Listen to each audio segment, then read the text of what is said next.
Bahkan hadis hampir maudhu' mereka pegangi dan sering mereka sampaikan kepada umat. Sungguh kelompok seperti ini tidak menjaga kemurnian sunnah. Oh, nggak ngaji ini. Umat terlanjur percaya pada mereka. Kadung dilakon, diamalni sebegitu rupa. Ternyata bukan ajaran Rasulullah SAW.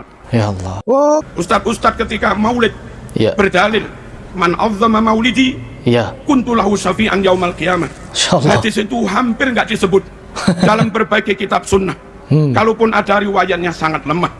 Mohon kaum muslimin rahimakumullah selektif menyampaikan apapun hati-hati. oh, nggak ngaji ini. Meyakini kebenaran sunnah sangat penting. Menjaga sunnah untuk ditambah, tidak ditambah-tambah tentu sangat penting. Betul. Karena kalau kita menambah-nambah itu menjadi bid'ah. Kalau mengurang-urangi itu khianat. Kalau merubah-rubah itu khurafat. Dan tiga-tiganya menyebabkan kesesatan. Kullu muhdatsatin bid'ah. Allah. Wa kullu bid'atin dhalalah. Allahu Akbar. Wa kullu dhalalatin finnar. Setiap yang dibuat-buat dulu nggak ada lalu diada-adakan, itu namanya bid'ah. Dan setiap yang bid'ah berarti sesat. Setiap yang sesat berarti ancamannya masuk neraka. Celeng berarti Wahabi mereka. Wahabi mereka. Mari kita teguhkan kembali bahwa kita benar-benar berkomitmen memegangi Al-Quran dan Sunnah. Itu harus, karena memang itu kunci keselamatan kita. Betul. Syahadatain, syahadatu tauhid, asyhadu an la ilaha illallah, syahadatul rasul, wa asyhadu anna muhammadur rasulullah. Dua macam syahadat itu sekaligus mengandung makna dan implikasi bahwa kita berjanji kepada Allah untuk senantiasa memegangi Al-Quran, asyhadu an la ilaha illallah, dan memegangi sunnah Rasulullah SAW dengan meyakini kebenarannya, wa asyhadu anna muhammadar rasulullah. Selanjutnya Allah juga berfirman dalam Al-Quran, ya ayyuhalladzina amanu ati'ullah wa ati'ur rasul. Hai orang yang beriman, taatlah kamu kepada Allah, pegang Al-Quran. Betul. Taatlah kamu kepada Rasul, pegang sunnah. Rasulullah SAW bersabda, sejatinya mentaati Rasul sama saja dengan mentaati Allah Subhanahu wa Ta'ala. Man ata'ani faqad ata' Allah, wa man asani faqad asallah. Siapa yang mentaati aku, sejatinya dia mentaati Allah Subhanahu wa Ta'ala.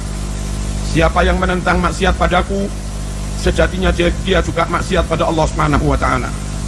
Kaum muslimin rahimakumullah, ketika Rasul menyebut al-ghuraba adalah orang-orang yang benar-benar beruntung, bejo dunia sampai akhirat.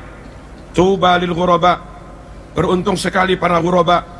Sahabat bertanya, wa manil ghuraba ya Rasulullah? Siapa al-ghuraba yang beruntung itu wahai Rasulullah? Nabi bersabda, alladzina yuhyuna ma amatatin nas min sunnati. Al-ghuraba adalah mereka yang berkomitmen menghidupkan sunnahku di saat orang-orang lain meninggalkannya. Betul. Kaum muslimin rahimakumullah, lebih lanjut Nabi juga mengatakan, taraktu fikum amrain lan tadillu ma in tamassaktum bihima, kitab Allah wa sunnata rasulih. Aku tinggalkan untuk kalian semua dua pusaka. Jikalau kalian benar-benar pegangi dua pusaka itu, maka selamatlah kalian. Kalau tidak, maka celakalah kalian. Apa dua pusaka itu? Kitab Allah wa sunnata rasulih. Al-Quran dan sunnah. Klaim ngaku-ngaku cinta Rasulullah SAW tanpa memegangi sunnah adalah kebohongan. Klaim kosong. Nabi bersabda, man ahabbani falyastanna bi sunnati, wa man ahabbani dakhalal jannah. Siapa yang mencintai aku, maka dia harus senantiasa mengikuti sunnahku. Dan siapa yang mencintai aku dengan mengikuti sunnahku, maka dipastikan dia masuk surga. Kaum muslimin rahimakumullah, memegangi sunnah sangat penting, mengamalkan sunnah sangat penting. Meyakini kebenaran sunnah sangat penting. Menjaga sunnah untuk tidak ditambah-tambah. Menjaga sunnah untuk tidak dikurang-kurangi. Menjaga sunnah untuk tidak dirubah-rubah. Tentu sangat penting. Karena kalau kita menambah-nambah, itu menjadi bid'ah. Kalau mengurang-urangi itu khianat. Kalau merubah-rubah itu khurafat. Khurafat. Dan tiga-tiganya menyebabkan kesesatan. Kesesatan. Kullu muhdatsatin bid'ah wa kullu bid'atin dhalalah wa kullu dhalalatin finnar. Setiap yang dibuat-buat dulu nggak ada lalu diada-adakan, itu namanya bid'ah. Dan setiap yang bid'ah berarti sesat. Setiap yang sesat berarti ancamannya masuk neraka. Saya sama seperti kalian, ya. Pertama mendengar kalimat dari beliau, ya, yang dimana dulu beliau ini adalah orang yang paling gencar melawan orang-orang salafi dengan berbagai macam narasi. Namun ketika beliau menyatakan hal seperti ini, barang siapa yang menambah-nambah di dalam perkara yang dulu tidak pernah diajarkan, maka itu jatuh kepada bid'ah. Dan bid'ah ancamannya adalah neraka. Dan barang siapa yang mengurang-urangi, maka jatuhnya kepada khianat, ancamannya juga neraka. Dan barang siapa yang merubah-rubah, maka itu jatuhnya kepada khurafat. Masya Allah, ini sudah masuk kepada dakwah-dakwah yang sudah dilakukan oleh asatidz-asatidz salafi. Semoga beliau ini benar-benar mendapatkan hidayah sunnah. Kita berhusnuzon saja kepada beliau di dalam khutbah ini. Karena apa? Kalau kalian mendengarkan sampai selesai, kalian akan semakin terharu. Kaum muslimin rahimakumullah, bagaimana menjaga sunnah supaya tetap utuh, ditambah tidak, dikurangi tidak, dirubah-rubah makna dan pemahamannya juga tidak. Jangan ikut golongan-golongan yang menyimpang dari ahlu sunnah wal jamaah. Ada golongan yang hanya mencintai ahlul bait, yang hanya percaya kepada ahlul bait, yang hanya menerima hadis riwayat ahlul bait. Ya. Golongan seperti ini, kalaupun di Sahih Bukhari ada ratusan bahkan ribuan hadis sahih. Kalau di Sahih Muslim ada ratusan bahkan ribuan hadis sahih, namun hadis itu riwayat dari sanad sahabat, maka mereka pun menolaknya. Ya. Dan kalau mereka menolak hadis riwayat sahabat, menurut mereka hadis hanya dari jalur ahlul bait. Ya. Berapa ribu sunnah Rasul yang mereka tolak. Betul. Sikap seperti ini tidak menjaga keutuhan sunnah. Padahal Allah berfirman dalam Al-Quran, wa ma atakumur rasul fakhudhuh. Sunnah apapun yang telah disampaikan Rasul kepadamu, ambil semua. Sikap seperti di atas tersebut menyalahi Al-Quran yang memerintahkan supaya ambil seluruh sunnah. Tirulah para sahabat, mendapat perintah apapun diterima, tidak pernah banggil, betul, tidak pernah menolak, senantiasa dijawab sami'na wa ata'na. Wa qalu sami'na wa ata'na ghufranaka rabbana wa ilaikal masir. Kaum muslimin rahimakumullah, ada juga golongan yang hanya percaya kepada sahabat. Betul. Mereka membenci ahlul bait, mereka menolak ahlul bait, mereka menolak hadis sahih sekalipun kalau itu riwayat ahlul bait.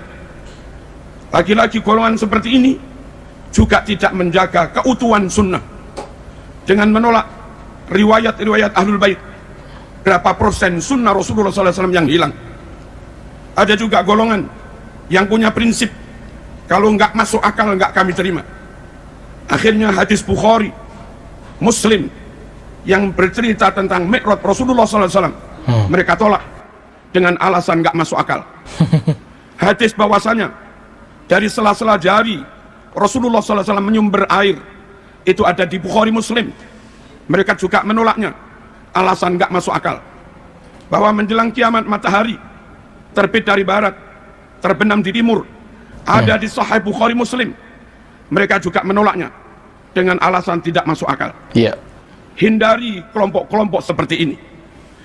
Selamatkan keluarga kita dari kelompok seperti ini, karena akan membawa kita atau keluarga kita mengingkari sunnah ataupun mengingkari sebagian dari sunnah.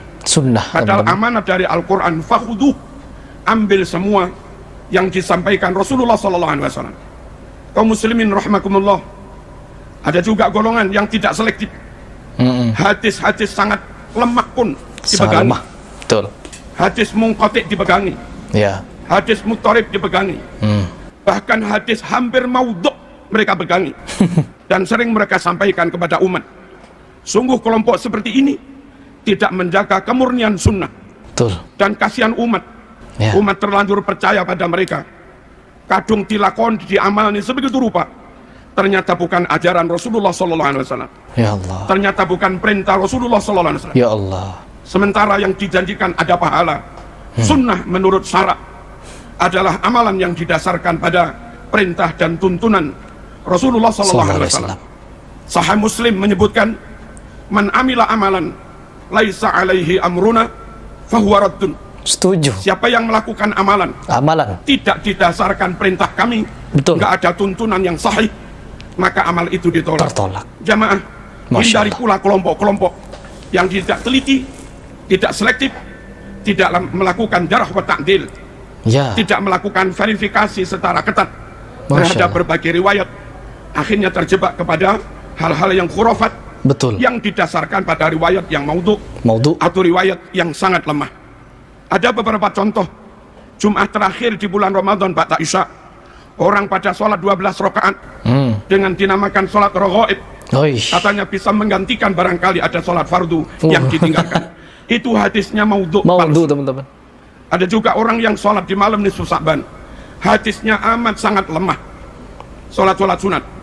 Ada juga yang sholat di hari Jumat minggu pertama bulan Rajab dengan maksud menebus dosa setahun, hadisnya juga amat sangat lemah.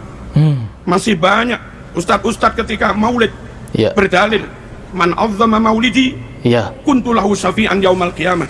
Hadis itu hampir nggak disebut dalam berbagai kitab sunnah. Kalaupun ada riwayatnya sangat lemah. Mohon kaum muslimin rahimakumullah selektif menyampaikan apapun, hati-hati. Mari kita jaga sunnah. Jangan ditambah-tambah, jangan dikurang-kurang, jangan dirubah-rubah. Yang tidak sahih jangan dicampur dengan yang sahih. Kasihan umat. Di samping itu kaum muslimin rahimakumullah, supaya memaknainya tetap benar, nggak menyimpang, serahkan bagaimana memaknai Quran sunnah kepada para ulama, kepada para kiai. Mereka lah yang mewarisi ilmu dari gurunya, dan mereka lah yang ngaji langsung dengan kitab Bukhari Muslim asli. Bukan hanya itu, mereka juga membekali diri, melengkapi diri dengan ilmu alat. Mereka alim nahwu, mereka alim sorof, mereka alim balaghah, mereka alim mantik, mereka alim usul fikih, mereka mengerti mustalah hadis, mereka mengerti ulumil Quran, mereka mengerti gharaibul alfaz dan yang lain-lain. Yang mana ilmu-ilmu itu sangat penting untuk memastikan kebenaran pemaknaan Quran, pemahamannya, istimbatnya, ataupun penafsirannya. Yang tidak menguasai ilmu-ilmu alat, mohon jangan berani-berani menyentuh, berani menafsirkan Quran. Mungkin lafadznya masih asli, lafadz hadisnya masih asli, tapi ketika orang yang nggak melengkapi diri dengan ilmu alat dan nggak berguru, lalu menafsiri, lafadznya asli namun maknanya menyimpang dari ajaran Rasulullah SAW, dan itu juga khurafat. Dan bagi orang awam, kita yang awam ini kaum muslimin, hati-hati memilih guru, hati-hati memondokkan anak, hati-hati memilih lembaga untuk anak-anak kita. Sekiranya terindikasi non ahlus sunnah wal jamaah, atau ngaku-ngaku ahlus sunnah tapi tidak benar-benar alim, mohon dihindari supaya anak-anak kita tidak mendapatkan riwayat yang salah, tidak mendapatkan ajaran yang salah, tidak mendapatkan ajaran yang ditambah-tambah. Penutup, Nabi berdoa, Allahumma arham khulafai, ya Allah rahmatilah para generasi penerusku. Sahabat bertanya, wa man khulafauka ya Rasulullah, siapa generasi penerusmu hai Rasulullah? Siapa? Nabi bersabda, alladzina yarwuna ahadisi, yaitu mereka-mereka yang menyebarkan, menyampaikan sunnah-sunnahku. Semoga sekelumit khutbah ini membuat kita semakin komitmen memegang Al-Quran dan Sunnah. Dan itulah kunci keselamatan kita, juga keluarga kita. Ya ayyuhalladzina amanu qu anfusakum wa ahlikum naro. Hai orang-orang yang beriman, jaga dirimu, keluargamu, jangan sampai mereka masuk neraka. Bismillahirrahmanirrahim. Wal asri innal insana lafi khusr illa alladzina amanu wa amilus solihat wa tawassaw bil haqq wa tawassaw bis sabr. Saya sudah mengira tadi ya, dari awal beliau khutbah sampai di akhir khutbah, saya sudah memikirkan ada keluar kalimat wahabi, wahabi, wahabi. Ternyata tidak ada, teman-teman. Ya, Masya Allah. Tidak ada satupun keluar dari lisan beliau kalimat Wahabi. Ini sesuatu yang baru ini ya. Ini sesuatu yang sangat luar biasa menurut saya. Saya tidak tahu apakah ini hijrahnya beliau untuk berdakwah memberantas takhayul, bid'ah dan khurafat, karena jelas tadi beliau menyatakan ajaran Islam tidak boleh ditambah-tambah. Apalagi tidak ada diajarkan oleh Nabi Muhammad SAW lalu diada-adakan, maka itu menjadi bid'ah. Beliau yang mengucapkan, bukan Harry Pras. Jadi ke depan saya juga ingin melihat apakah beliau ini bersungguh-sungguh di dalam khutbah ini, atau ada makna tersirat, atau ada hal sesuatu yang mungkin tidak seperti yang saya pikirkan. Wallahu a'lam bishawab. Jadi mari kita sama-sama sering mendoakan semoga beliau terbuka hatinya dan mendapatkan hidayah sunnah. Amin, amin ya rabbal alamin. Silahkan berikan komentar bagaimana pendapat kalian.